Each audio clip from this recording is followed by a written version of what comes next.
Hi, Abby. Here's the rest of the story.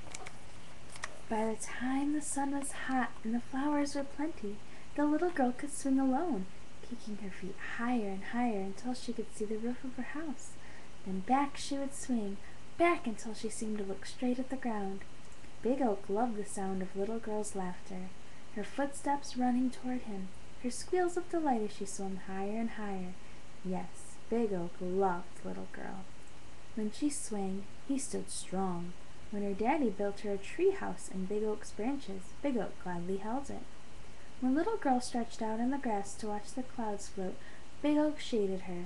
She played in his branches, climbed his trunk, rested in his shadow, and together they grew.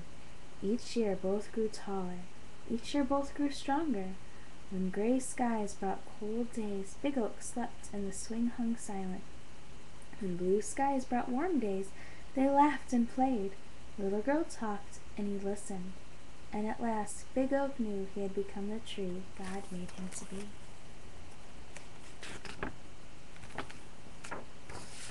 In time, Little Girl didn't swing so much. When she climbed into the tree house, she sat more and played less. Little Girl was becoming Big Girl.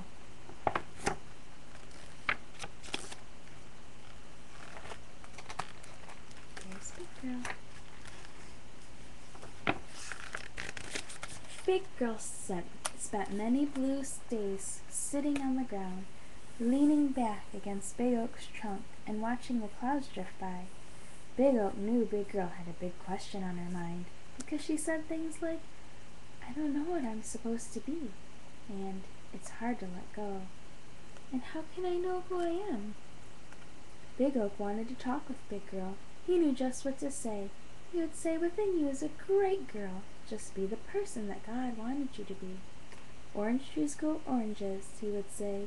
"Flower plants grow flowers. And oaks grow tall, tall enough for swings, and strong enough for swinging, and big enough to hold little girls until they become big girls." He wanted to, but he couldn't say the words. One day Big Girl was sad. The little girl who used to giggle in Big Oak's shade just sat, silent tears flowing down her cheeks. "It's hard to let go," she said. Big Oak was listening, and he had an idea. He looked down his branch at a little acorn. "I have a special job for you," Big Oak said.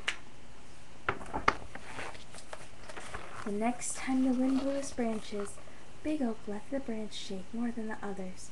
The little acorn popped loose and landed in Big Girl's lap. Big Girl picked it up and started to toss it away, but stopped. She held the acorn in her hand and stared at it.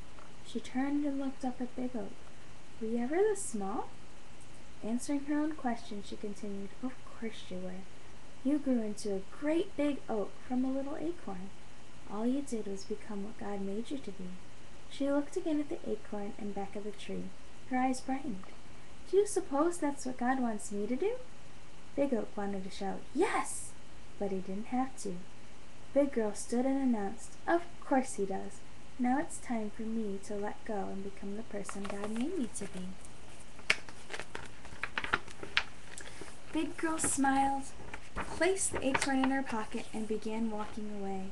But after a few steps she stopped and turned. She looked at the swing, the tree house, and Big Oak. She walked over to him and placed a hand on his trunk. Without a word, she said goodbye.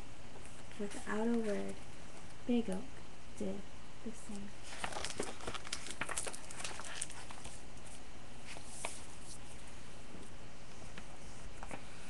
Abby, I hope that you feel better soon. I know that I'm praying for you and that I love you.